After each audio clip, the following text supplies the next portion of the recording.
अगर मैं Indian construction की बात करूं, बहुत बुरे तरीके से इंडिया की कंस्ट्रक्शन की जाती है।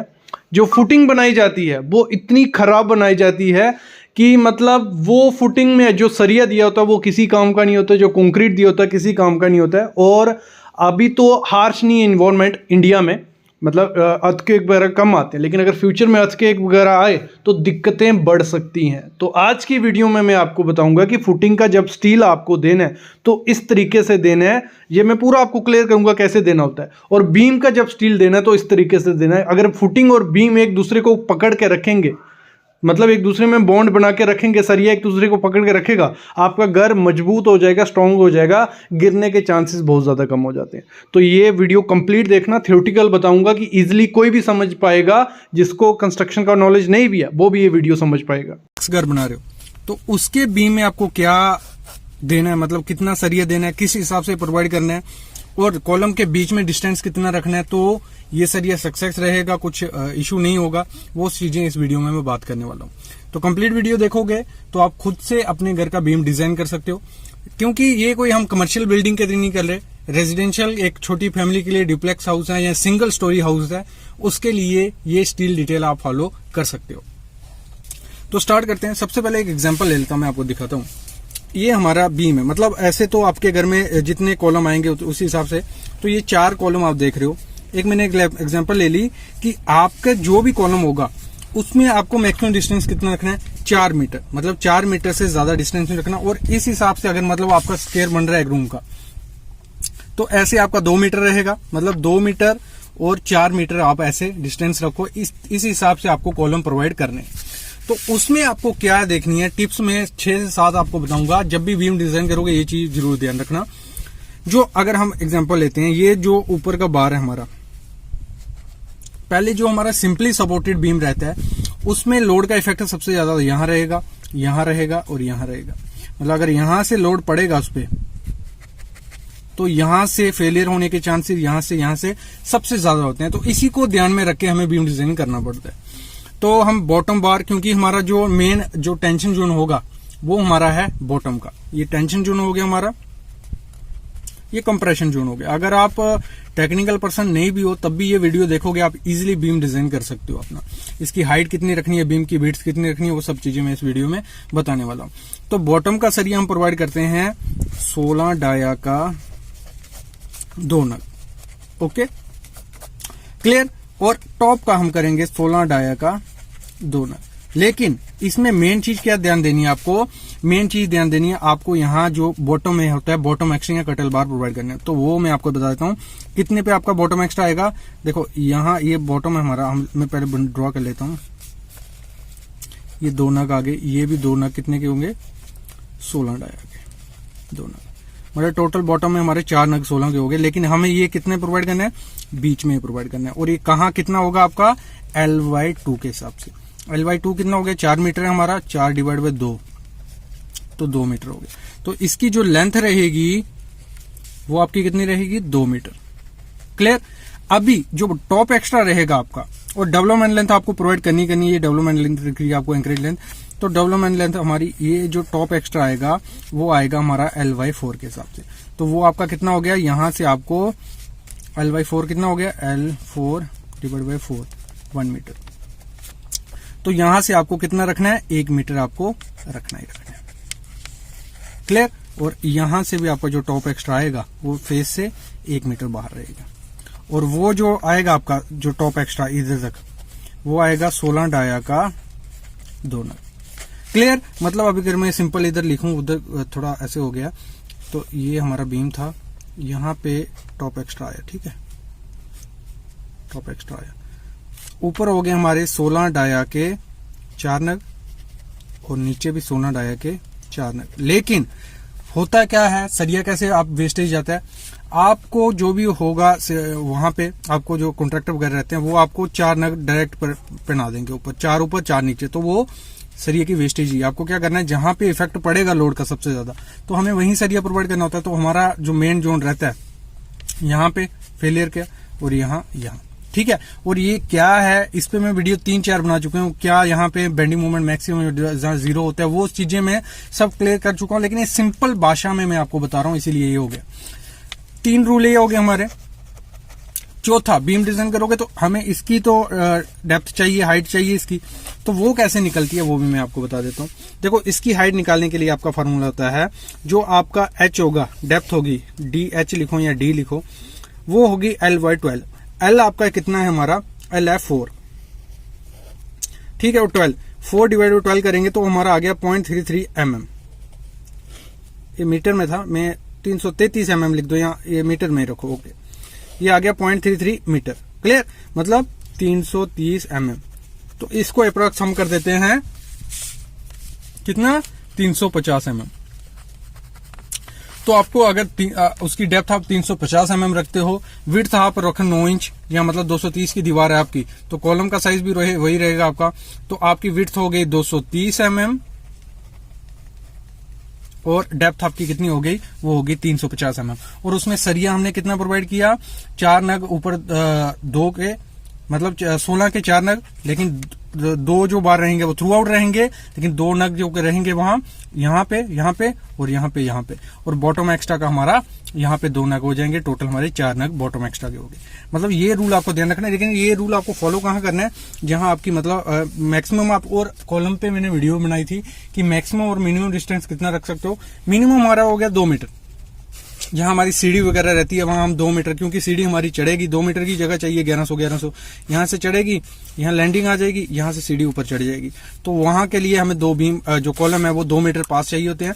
बाकी हमें 4 मीटर से कम नहीं रखना है और 5 मीटर से ज्यादा कॉलम डिस्टेंस नहीं रखना है अगर घर की कंस्ट्रक्शन करवा रहे हो। ऐसे जो डिजाइन किए जाते हैं वो तो 12 मीटर भी रखेंगे, 6 भी, 10 भी, 20 भी, तो वो उस हिसाब से कॉलम भी डिजाइन किया जाएगा, बीम भी डिजाइन किया जाएगा। लेकिन इस मामले में अगर आप अपना घर बना रहे हो, वहां आपको ये रूल फॉलो कर सकते हो। जब आपको डेप्थ निकालनी होगी तो आपको क्या करना है, जो भी लेंथ हो H इक्वल टू क्या करना है, L/12। L हमारा जो थी वो कहां से कहां है, बीम कॉलम के सेंटर से लेके दूसरे कॉलम के सेंटर तक हमारा L रहता है, जो इफेक्टिव लेंथ हमारी होती है। तो उसी हिसाब से ये डिजाइन किया जाता है। मतलब जब भी आप अपने घर का कॉलम डिजाइन करो तो ये जो मैंने 5 से 6 चीजें आपको बताई, ये मस्ट फॉलो करना, क्योंकि ये सेफ ही रहेगा। एक थंब रूल लेके चलो इसको। बाकी तो आप अगर आर्किटेक्ट के पास जाते हो, इंजीनियर के पास जाते हो, वो अच्छे से आपको स्ट्रक्चर इंजीनियर से डिजाइन करके देगा, खुद एलिवेशन प्रोवाइड करेगा। लेकिन अगर बिना कॉन्ट्रैक्टर पे आप जा रहे हो, कॉन्ट्रैक्टर बना रहे, कईयों को तो काफी ज्यादा नॉलेज होता है, लेकिन कुछ कॉन्ट्रैक्टर ऐसे हैं जो मतलब एक कॉपी करेंगे, जैसे पुराना घर था वहीं से नया बनाएंगे, लेकिन उस चीज में काफी दिक्कतें आ सकती हैं। तो पहले मैं बताऊं आपको 5 फुट बाय 5 फुट की मिनिमम आपको कितनी बाय कितनी की फुटिंग देनी है, 5 फुट बाय 5 फुट की, क्या 1500 mm बाय 1500 mm की फुटिंग आपको देनी है। क्लियर, ये हो गया। अभी बात करूं मैं सरिये की। इसमें सरिये कितना देना है, आपको देना है 12 mm main bar at the rate, spacing कितनी देनी है, 150 सेंटर टू सेंटर, ठीक है। 150 बोल लो या 6 इंच बोल लो। ये डाला एक 12 का, करके दिखाता हूं। इधर इसका कितना डिस्टेंस हो गया, 6 इंच। फिर 6 इंच पे एक और सरिया डाल देना है आपको, 6 इंच, एक और 6 इंच पे, 6 इंच पे, 6 इंच पे, फिर 6 इंच पे, ऐसे ऐसे करते सरिया आपको डाल देना है। क्लियर, ये हो गया। फिर दूसरा जो डिस्ट्रीब्यूशन बार आएगा 10 mm का, वो भी आपको 150 mm पे डालना है, 6 इंच पे। अभी मैं बात करूं ऐसे ऐसे, फिर ऐसे ऐसे, इसका भी ऐसे ऐसे आपका सरिया आ जाएगा, ठीक है, 150 पे। और दिखेगा कैसे, ऐसे ऐसे ऐसे, और जो ये वाला ऐसे दिख जाएगा और सामने वाला ऐसे आपको दिखेगा 150 के सेंटर पे। क्लियर। अभी हम बात करें इसमें ग्रेड की, तो आपको ग्रेड इसमें M25 करना ही करना है, M25 ग्रेड, ठीक है। उसकी 1:1:2 ग्रेड आपको इसमें यूज करना ही करना है। ये आ गया 1 रेशो की हमारा सीमेंट, 1 रेशो सैंड और 2 रेशो आपको एग्रीगेट यूज करना है। इधर तक क्लियर हो गया। फिर आपको क्या करना है, जो कॉलम प्रोवाइड करना है मिनिमम उसका size 1 feet, minimum 1 feet by 1 feet का, मतलब 300 mm बाय 300 mm का आपको कॉलम प्रोवाइड करना है। कितने पे? हर 4.5 मीटर पे से 5 मीटर तक, 4 से 5 मीटर के बीच आपको प्रोवाइड करने ही करने हैं। जहां लंबी दीवारें होंगी, बाकी जहां नीड होगी कि दरवाजा है, जहां विंडो है, तो उस हिसाब से आपको प्रोवाइड करने ही करने। ये यहां तक क्लियर हो गया। अभी आगे बढ़ते हैं। आपको जो सरिया प्रोवाइड करना है, ऐसे आपका जो सरिया आएगा, मैंने लास्ट वीडियो में बताया था आपको, सरिया आपको पूरा डेवलपमेंट लेंथ के हिसाब से भी प्रोवाइड करना है, मतलब डेवलपमेंट लेंथ होनी चाहिए सरिये का। मैं 1 मिनट बना देता हूँ, फिर पहले फुटिंग का साइज थोड़ा बता दूं ना आपको। ये हो गया 5 फुट बाय 5 फुट की। अब आपको ऐसी फुटिंग देनी है, आइसोलेटेड ट्रेपेजोइडल, ये चीज याद रखना, ट्रेपेजोइडल, आइसोलेटेड ट्रेपेजोइडल फुटिंग देनी है आपको कभी भी, जैसे लास्ट वीडियो में बताया था, ऐसी मतलब बॉक्स, मतलब जो होती है फ्लैट फुटिंग, ऐसे कभी नहीं देनी है। उस वीडियो में बताया था क्यों नहीं देनी है, जैसे ही लोड पड़ेगा तो पंचिंग शेयर से ये फेलियर होने के चांसेस काफी होते हैं। कॉलम मतलब अगर किसी चीज को मैं ऐसे रखूं, ये फाड़ के निकल जाएगा ना, तो आपको आइसोलेटेड देनी है, ऐसे ऐसे जैसे मैं दिखा रहा हूं। मिस्त्री को बोल देना है, और इससे क्या होगा, लोड आएगा वो यहाँ आधा इधर डिस्ट्रीब्यूट हो जाएगा, वहां से सॉइल में चला जाएगा, यहाँ लोड आएगा आधा इधर से ऐसे होगा और सॉइल में चला जाएगा। आपको ये जो हाइट रखनी है, पहली ये रखनी है आपको 6 इंच, मिनिमम 6 इंच रखनी है। और ऊपर टोटल जो इंक्लाइड यहां से स्टार्ट करना है 1 फुट, वो आपका होना चाहिए। ठीक है, मतलब क्लियर पूरा हो गया इतना। ठीक है, यहां तक पता चल गया। अभी मैं बात कर रहा हूं सरिये की। सरिया आपको मैंने कहा डेवलपमेंट लेंथ के हिसाब से प्रोवाइड करना है। ये यहां अगर हम इधर से हमारी काउंट होगी डेवलपमेंट लेंथ, यहां से लेके यहां तक 50D, कितना 50D, यहां से लेके यहां तक। और ये वाला मिनिमम आपको 1 फीट या 300 mm आपको रखना ही रखना, ये वाला क्लियर। ये ठीक है, ये इतना आपको क्लियर हो गया। और 50D कैसे हो गया, अगर हम इस कॉलम में आपको क्या सरिया प्रोवाइड करना है, 16 का, ये 16 का, ये 16 का, ये 16 का, ये 16 का, और स्टीरअप आपका ऐसे कुछ आ जाएगा, ऐसे स्टीरअप आ जाएगा। और ये आपकी जो लेंथ हो जाएगी, कितनी हो जाएगी, 800 mm, मतलब 2.6 फीट। ठीक, इतना क्लियर हो गया आपको। और जो स्टीरअप आपको यहां प्रोवाइड करना है कॉलम में, वो आपको 8 mm का सरिया प्रोवाइड करना है, कितना, 8 mm का।